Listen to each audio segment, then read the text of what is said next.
E, e, e, e. Bom, pessoal, bom dia. Bom dia, turma. Bom dia! No dia de hoje não é exatamente bom dia, turma, é bom dia, irmãos. Aleluia, irmãos. Amém, gente. Vocês não vão na igreja. Amém, amém. Então, é o seguinte, a gente vai começar a aula de hoje. Então, a aula de hoje é para falar a respeito da filosofia e da filosofia especificamente no período do período da cristandade ou no momento que começa o cristianismo. Por quê? Porque, basicamente, a filosofia ela vai influenciar o cristianismo. Bom, quem é Cristo? O Salvador. Quem é Cristo? Onde ele nasceu? Na Judéia. Bom, e daí? Qual que é a importância dele? Porque nós temos aqui um problema muito sério, uma situação muito estranha.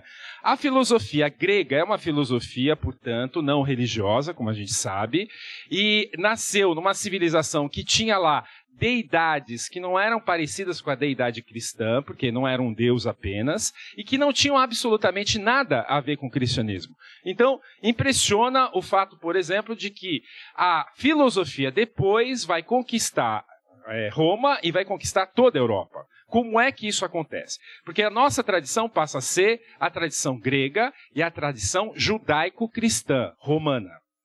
Então, como é que a gente tem essas duas vertentes se juntando? Aí eu vou ter que entender um pouquinho da história do cristianismo.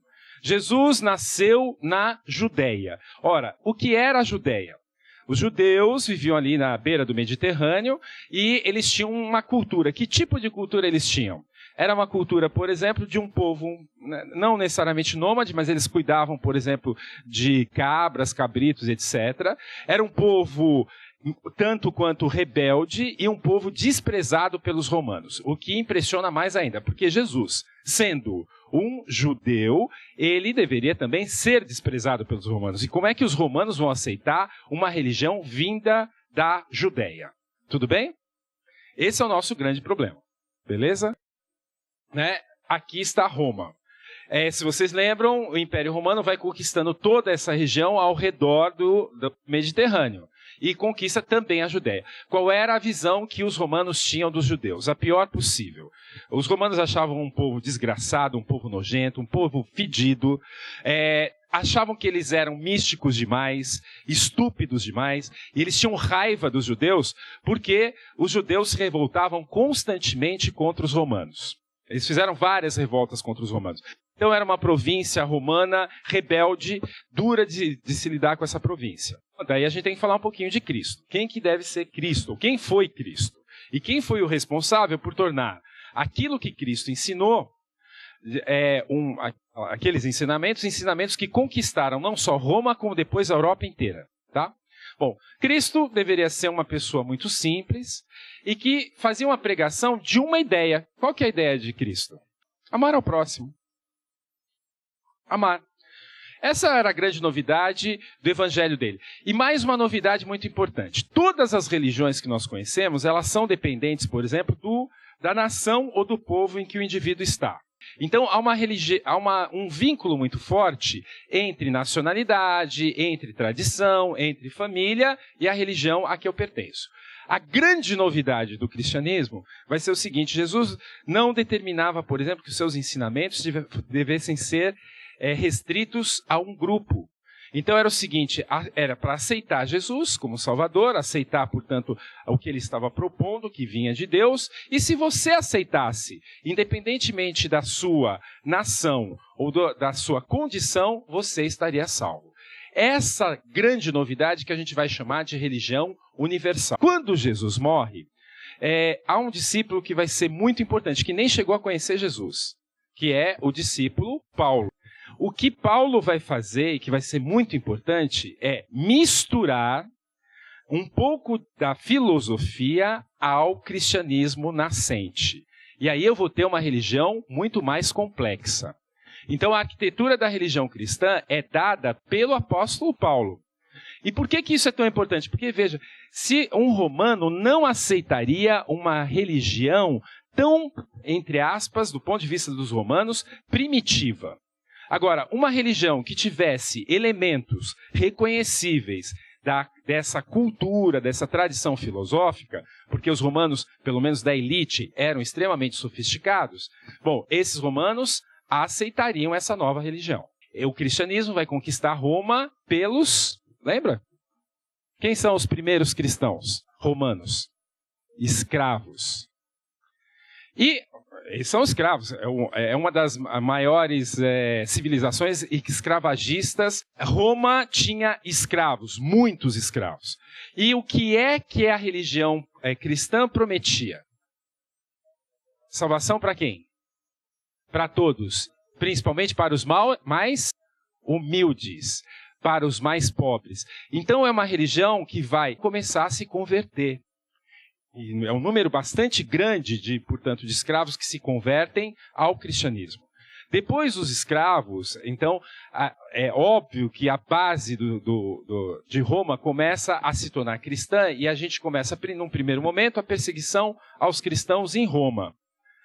Bota cristão para ser morto pelos leões, etc. E em seguida, você vai ter uma nova situação em que o cristianismo também vai conquistando outras camadas de Roma, até chegar à elite. E aí, o cristianismo tinha algo de interessante para a elite também, porque devido ao que fez o apóstolo Paulo, o cristianismo tinha guardado dentro de si elementos da filosofia grega e da filosofia romana. Então, ele tinha aquela sofisticação necessária para conquistar a elite de Roma. Isso significa, portanto, que o cristianismo nascente, que vai conquistar a elite, depois conquista até mesmo o imperador, depois lembra que tem um imperador que vai se tornar cristão, e torna Roma cristã. A partir daí, o cristianismo venceu de fato.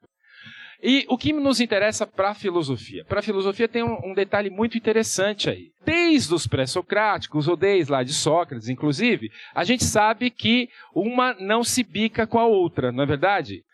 Fé e razão, portanto, são opostas, porque a razão me leva a duvidar. E a religião, ou a fé, ela se baseia num dogma. Dogma significa numa certeza absoluta, e eu não posso duvidar. Por exemplo, eu não posso duvidar de que Deus é Deus Pai, Filho e Espírito Santo, por mais que isso seja ilógico. Isso vai contra todos os preceitos da lógica, por exemplo, a lógica da identidade. O que é a lógica da identidade? Uma coisa não pode ser, algo não pode ser e não ser. O que é, o que não é, não é.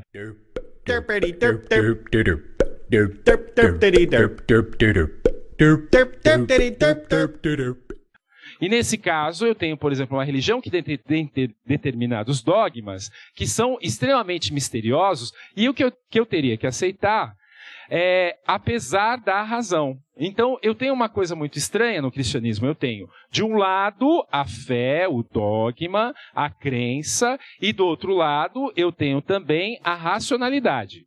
O cristianismo vai fazer uma coisa muito interessante.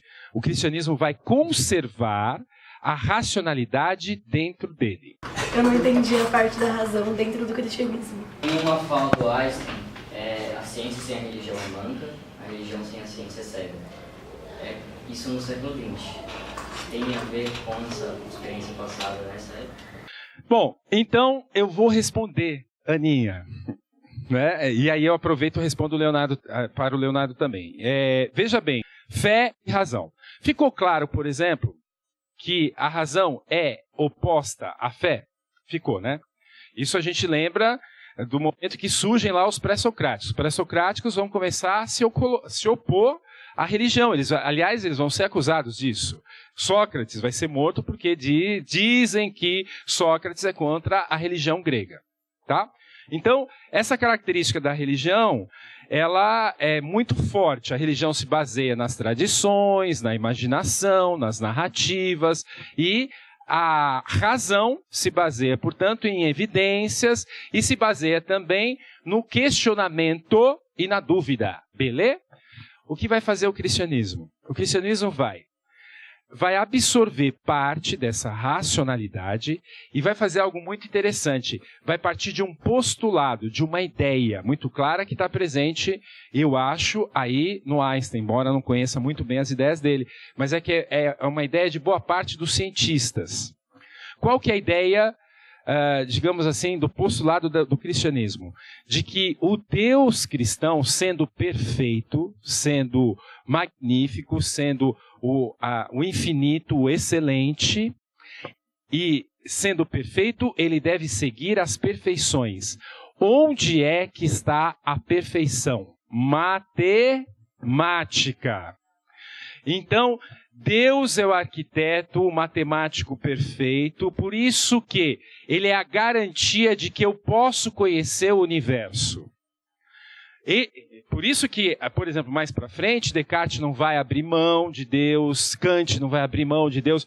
Por quê? Ora, veja bem, se eu pego a matemática e consigo descrever o universo, como o universo funciona, é porque a matemática não está só na minha cabeça, porque se a matemática estivesse só na minha cabeça, a matemática poderia ser um grande engano do homem.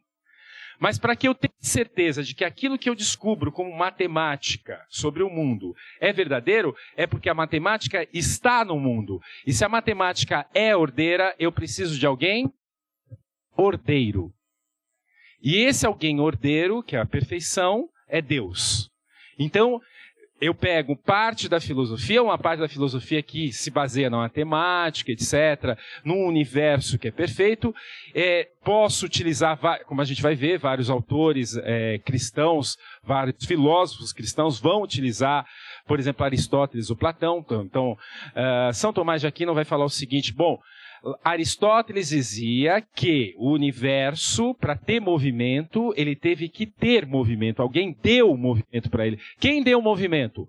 Um motor. Só que esse motor não pode ter recebido o movimento. Porque senão eu vou perguntar quem que deu esse movimento a esse motor. Então Aristóteles vai postular o motor imóvel a um motor parado que coloca tudo em movimento. Bingo. São Tomás vai dizer, esse é Deus. Observe a diferença do cristianismo para uma outra religião, que é a religião judaica, de onde o cristianismo até veio. Na religião judaica há uma ideia interessante, de que Deus não é conhecido, não pode ser conhecido, e Deus não tem essa regularidade na qual o cristão vai acreditar. O cristão acredita que Deus, sendo matemático, ele tem uma regularidade em relação à justiça, à ordem, à verdade. O judeu não, porque o judeu tem uma tradição da Bíblia, que é a tradição, por exemplo, do Velho Testamento. Se alguém conhece o Velho Testamento, as histórias do Velho Testamento são histórias interessantíssimas, mas são histórias estranhas para nós. Por quê? Porque Deus ama uma pessoa improvável. Há na Bíblia judaica, há no Velho Testamento, uma ideia de que Deus é incomensurável. Significa que eu não posso conhecer de forma nenhuma os desígnios de Deus, porque Deus muda com rapidez. Eu não sei quem que vai agradá-lo, quem não vai agradá-lo. Pois é. No cristianismo, a gente elimina essa parte, porque para nós, no cristianismo, que juntamos filosofia e juntamos com a teologia, nós vamos tentar entender a mente divina, porque acreditamos que Deus, sendo perfeito, é matemático, regular, equilibrado. Então nós vamos juntar as duas coisas. Por isso que dentro da tradição cristã sempre haverá, ou sempre houve, espaço para a filosofia. E aí vai acontecer uma coisa muito interessante, que a filosofia vai ser preservada. No momento, por exemplo, que Roma cai, você vai ter os monges preservando os livros dos filósofos dentro dos seus monastérios. Então, digamos assim, há dentro da religião cristã uma tendência a aceitar a filosofia. Eles vão aceitar a filosofia como algo menor. O que o Einstein está falando, um pouco, é a ideia de alguns cientistas. Existe um Deus. Esse Deus, ele é os racional, matemático e arquiteto do universo. Ele não é exatamente esse Deus que a gente imagina, um senhor barbudo em algum lugar, etc. E não é exatamente o Deus cristão, do jeito como a gente tem, né, Pai, Filho e Espírito Santo. Mas existe sim um Deus que garantiria essa ordem matemática no universo. Há alguns cientistas físicos que ficam procurando essa racionalidade divina no universo. O que a filosofia fala sobre a questão do catolicismo, exemplo de santos, que a filosofia é mais da razão, os santos que morreram e ficaram intactos. O que ela dá uma opinião sobre isso? Pois é. Aí, obviamente, se eu tenho esses dois lados não vão ser... A convivência desses dois lados, por exemplo, da filosofia e da teologia, não são tão pacíficos, né? A convivência não é tão pacífica assim. Então, em alguns momentos, você vai ter alguns tipos de conflito, algumas coisas que parecem ir contra a razão. Agora, é óbvio que para alguém ser santo, não sei se você já viu, aparece de vez em quando no jornal, que o Papa está querendo canonizar alguém, eu tenho que provar que houve também algum tipo de milagre. E aí você vai ter a discussão do milagre. Então, o que seria o milagre? Para alguns filósofos cristãos, por exemplo, o milagre é uma aparência. É uma interrupção de aparência no mundo humano para que Deus se revele, por exemplo. Para que Deus fale a verdade para o homem quando é necessário. Bom, pessoal, muito obrigado pela presença de vocês. Beijão. Então, assim, terminamos essa videoaula. Próxima